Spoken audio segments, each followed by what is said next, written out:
Hi guys, I don't know if this is working. I'm having some technical difficulties right now, but hopefully it records or I'm just going to go through another 30-minute rant on my computer or at my computer. Anyway, today's topic is economic patriotism. And that was a topic I had written about just this past Monday on globalwealthprotection.com. And there just seems to be a lot to it. That's just, I mean, it just drives me nuts. The topic came up because there was Walgreens, but I think there's other corporations as well, large ones, who are doing what a lot of individuals have been doing lately, and that is expatriating. But when a corporation expatriates, it's called a corporate inversion. Okay, and so I mean, look for that phrase. Look for that phrase because it doesn't sound like anything until you start to understand what it entails. Walgreens recently was trying to merge or acquire with a Swiss drug chain. And they almost did it, but according to Market Watch, they stopped. And the purported reason for why they canceled it and decided not to do it was because of their drop in stock and pressure from the market. Yeah, people were not pleased with the fact that they weren't staying to pay their fair share, but were leaving the country to avoid paying certain amounts of taxes. It's not to say that they wouldn't be paying any American taxes. They would be, just not as much. Mainly, they wouldn't be paying the same corporate rate federally because they would be a Swiss company, and they stopped. And so at first I thought, man, that's chicken shit. You know, I mean, come on. This wouldn't last. This little drop in your stock wouldn't last long enough. People don't have this lasting indignation towards corporations in the first place. They get upset, and at the end of the day, after they go on their little rants on Facebook, by and large, most of them are hitting up Walmart because they're looking for the best price. So, I mean, you know, but they did it. They stopped the merger. And I thought, that was kind of, at first I thought it was kind of cowardly, but then I thought, wait a minute. Then I saw another article, and it didn't have anything to do with Walgreens. It didn't call out Walgreens in particular, but it was talking about corporate inversion, and it's rather recent actually. It's still the month of August, and I'm thinking maybe Walgreens got wind of this and decided probably not a good idea at this point to merge with the Swiss company, because there are some senators, Jack Reed, Elizabeth Warren, and Dick Durbin, those senators, got together and decided to write a letter to Barack Obama, President Obama, and entreat him to find a way to stop corporate inversion. They're introducing the Stop Corporate Inversion Act. They want to let him know about that. But they also want to let him know that they're not removing any sort of unilateral executive decisions from the table. Which basically means they're saying, look, if we don't get what we want, can you just tell everybody in the schoolyard to do what we want by executive action? I mean, we'll go through the whole legislative process, but if it starts to become too tedious, or if it looks like the tides are looking like it's not going to go our way, we'd be cool if you just took some measures. And the measures would be punitive. Now, there's something wrong with a tax code that sells itself as being something that's meant to help people, right? But ultimately is used as a punitive measure. We're sold the notion that when we pay taxes, we're helping the poor. Right? At least that's what we're told. It's not that that's what happened, because if the left actually looked at how the money was being appropriated, you know that that's the last thing the money's going toward. We're racking up debt, perhaps, with that, but what we're buying is actually foreign aid, paying off the debt, and wars. Okay, that's the bulk of where our money's going. And the other big bulk is going towards, the Medicare and Medicaid.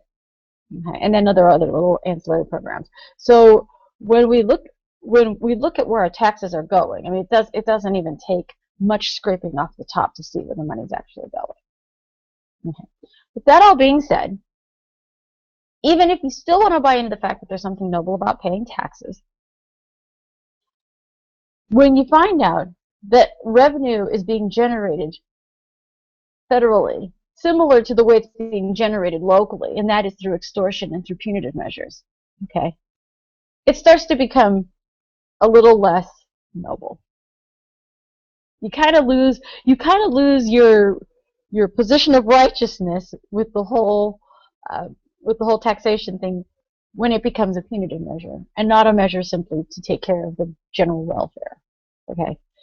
Now, I can't be sold on the point of taxation going towards the general welfare, but you could certainly get a lot more people on board if you could actually make a case in reality that taxes are going towards the general welfare.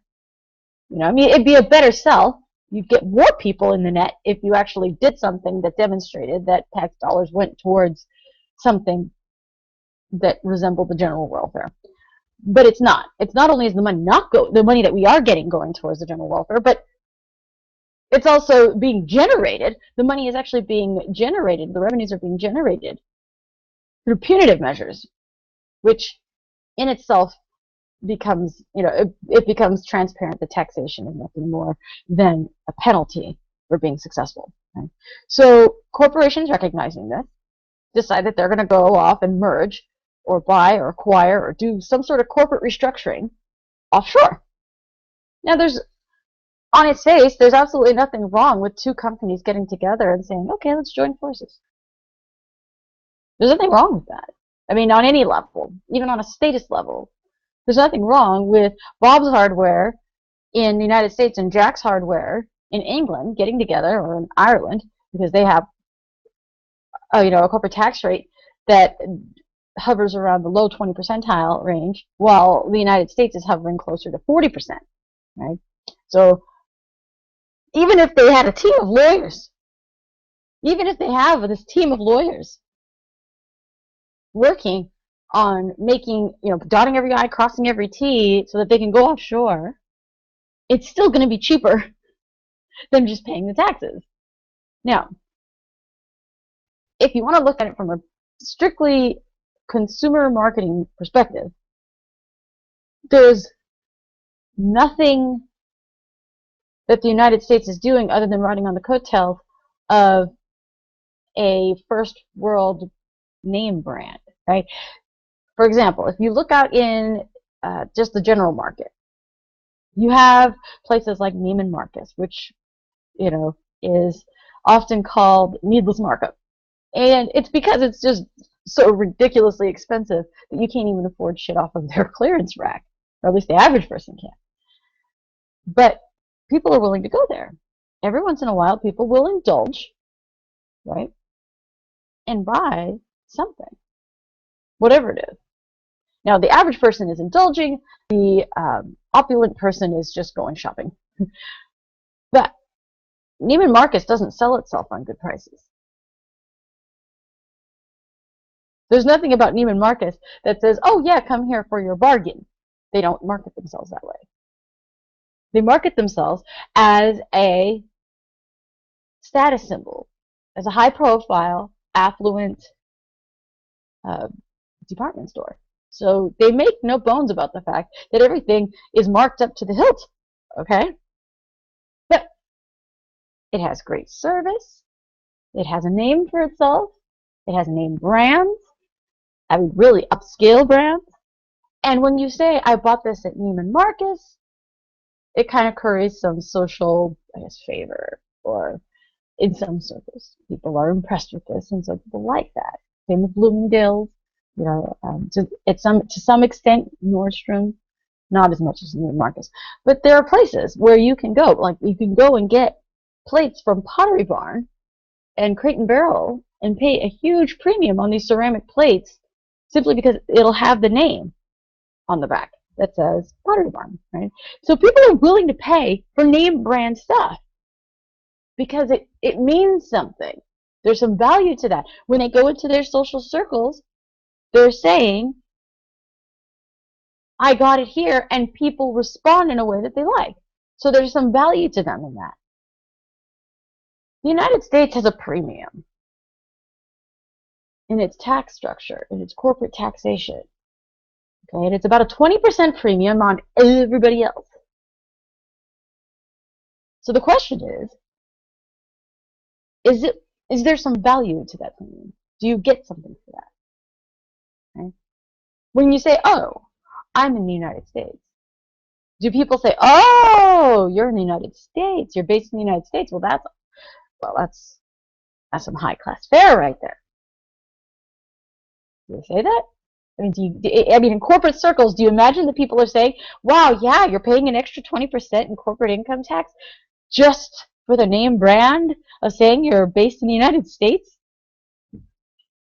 I don't know if that's true. I don't own a large corporation, but certainly I don't think businesses, I mean, even within the domestic United States, there are corporate tax structures. There are state corporate taxes, okay? But there's something to it. You still get some value from it. Being able to say, well, our headquarters are based in New York City. We're in Manhattan. Okay, you're paying the premium to say that you're in Manhattan. That's almost like saying I went to Neiman Marcus. It's prestigious. It has a certain amount of prestige. So does San Francisco. So does the west side of Los Angeles. So when you say, oh, in Seattle, there's certain big markets where you say my headquarters are based here, and people tend to respond. They look favorably upon it. They like the idea that you're in the big city. So when they come to visit your company or when you have meetings, they can say, oh, I do business with this upscale place, this boutique place, or whatever it is in San Francisco or in Manhattan. That still curries favor. That still has some sort of branding to it in some circles. There is no such prestige with saying you're based in the United States when you talk globally. It actually means more to say that you're in New York than it does to say that you're in the United States. But then the question is, why even bother? If you're trying to avoid paying onerous taxes, then you might as well go full hog and get out. So large pharmaceutical companies, and at one point Walgreens, are inverting. And the corporate inversion rate out of the United States is the highest in the world. As a country, there are more inversions out of the United States than there are in full continents elsewhere. There's more inversions out of the United States. There are more companies expatriating. There are more companies wanting to leave the United States and not pay for this worthless premium than in any other continent. Everywhere else, in Latin America, in Asia, in Africa, in Europe, there aren't as many inversions as there are just out of the United States alone. And I mean, like dead last. Like we're talking about a margin of about 20% in it unto itself. That's how far. It's not like, well, there's 40% inversions out of the United States, and the next place is, Italy at 39%. No.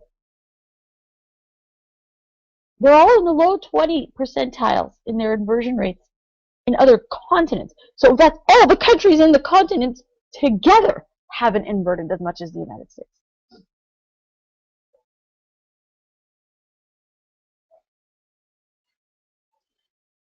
And so these senators want to invoke some sort of executive action to prevent it from happening. Now, they're not opposed to retroactive action. They're not opposed to executive action. They're not opposed to legislative action. They're not opposed to anything that will stop people from taking their money out of the United States. Okay? And I understand that Barack Obama doesn't hold the record for number of executive actions or executive orders. But the executive orders he has under his belt are very legislative in nature. Now, if you look at what an executive order is, okay, I've looked at some of them, and some of them are rather innocuous. It seems more perfunctory than anything else.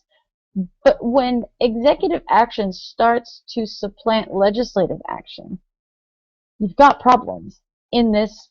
If you're relying on a democratic republic or any form of democracy, you've got a problem when somebody's able to simply trump the democratic process, right? That at any given point, one person can unilaterally trump the democratic process. So the senators are asking for some sort of action to stop and punish corporate inversion. I don't know if politically that makes any sense for anybody, considering these same corporations are lining their pockets every election season. So I don't know if shooting yourself in the foot and punishing these corporations without a loophole or a backdoor out makes any sense. That's one. But two, if you have to force somebody to shop at your store at exorbitant prices, then any supposition, any allegation, any insinuation that the United States is somehow an indicator or a representative of capitalism is straight out the door. Any other country, look, any other country, even in Eastern Europe, they're dropping their corporate tax rates to the point where some of them are saying you can even not pay any. They're making it so easy to set up shop there because they're competing. They're saying, oh, my neighboring country is charging X as corporate tax rates. I'm going to drop it another 5%. Please come set up your business here. Every other country is doing this. Third world, developing countries are doing this. And the United States doesn't even have the good sense to say, yeah, I like to compete. I'm going to bring down my corporate tax rate to 25%. That's 15% off corporate tax rates. How do you not get into a price war when it comes to jobs? How do you not get into a price war when it comes to business? If you don't have a brand that's worth paying a premium, you have no business asking for it. And we're still, now you're trying to punish people into staying. I'm going to make it so that not only do you have to pay the 40%, but you have to pay a fine if you don't. If you try to get out, I'm still getting my 40%. If you invert out of the United States, I'm going to just punish that money out of you. The excuse is that, well, you still keep your business here. Walgreens would still have Walgreens here in the United States using the U.S. tax, using U.S. infrastructure, tapping into American labor, enjoying the protections of the United States. I don't know who. Literally, this is the White House press secretary saying, enjoying the protections of the United States. There's nothing protecting the United States. If you're sending all of U.S. prime beef out to some other country halfway around the world to fight goat herders, there's no fucking way that you've got any protection here. You know what you have? You have gangs here. You have cops here. But you don't have the protection of the United States. There's nothing protecting you here in the United States. I should know. I'm a citizen here, and my civil liberties have all but been trampled. So no, as a citizen, I'm not enjoying the protections of the United States. Now, as I bitch about the United States, there are a crowd of you saying, if you don't like it, leave. That's exactly what corporate inversion is. They took your advice, and they said, all right, I don't like it, so I'm going to leave. And they took their wealth with them. But you don't want them to do that. You don't really want them to leave. You want them to leave, but leave their wealth here. It's absolutely obnoxious. Corporate inversion is nothing more than expatriation. And expatriation is nothing more than free association with your geography. that's saying, I don't want to live here anymore, I want to live over here.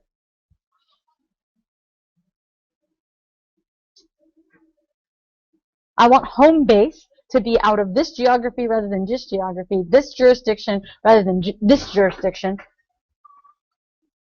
And we want to make it a punishable offense because the real crime that's happening in the eyes of all these politicos is that you're taking your wealth with you and you won't be paying your taxes anymore, or you won't be paying as much in taxes anymore.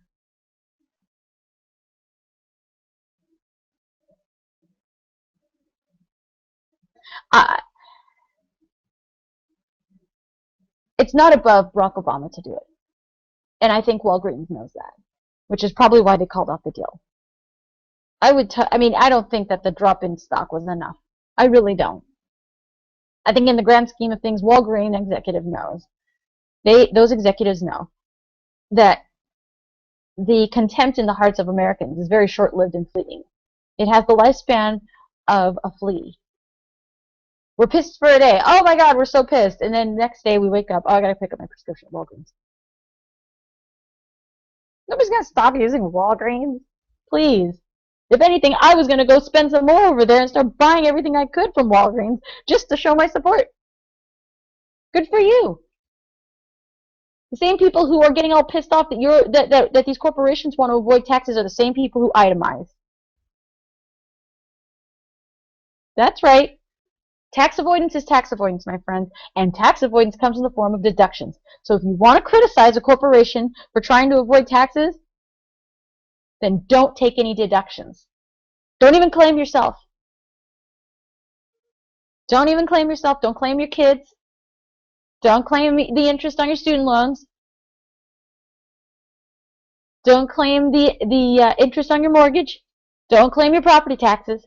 Those are all huge, big-ticket write-offs for all you lower and middle-class people who are bitching about corporations doing the exact same thing. You know what my question is? For as much as everybody seems to know what the figures are, for how much money we're not collecting from corporations who go offshore, or how much money we're not collecting from millionaires who go offshore, how much money aren't we collecting from all you proletariats who are deducting and claiming deductions on your taxes? There's more of you. You're the 99% after all. How much aren't we collecting from you collectively? I'd like to know. The hypocrisy with this kind of indignation just gets under my skin. Don't tell me about how horrible it is that corporations aren't paying taxes and call that a subsidy. That's not a subsidy. A subsidy is when it's called welfare. Subsidies are welfare. It's corporate welfare. And corporate welfare of any sort, comes in the form of money from the government. That means they cut you a check. They gave you money from the coffers. Letting you keep your own money isn't money from the coffers. It never went to the coffers. It stayed with its rightful owner. And if going offshore is the only solution to saving money in a country that's supposed to be about frugality and about capitalism, about saving, about proper monetary policies, about good fiscal decisions and sound fiscal decisions, none of which the United States represents anymore. And if the only way to dodge these horrible fiscal bullets from these horrible fiscal policies is to become an economic refugee and go to another country, then so be it. Do it as an individual. Do it as a corporation. Do it as any entity you can. Because they don't deserve the money. They don't deserve the money you worked for. They don't deserve the money that these corporations have earned. I don't care that they're big. I don't care that it's millions and billions of dollars. Deficits aren't caused by people not paying in. Deficits are caused by people spending too much. Stop spending so goddamn much. And you won't have deficits. Trying to penalize your way into revenues and force people to pay you 40% of their earnings is disgusting. It's called theft. Anyway, Little lesson in corporate inversions, and keep an eye out for that. Um, it's being cloaked under the term economic patriotism. Right? Anytime the word patriotism shows up in legislation, I'd be scared. Scared for your money, scared for your liberties. Make it a good one. I'll catch you next week. Bye.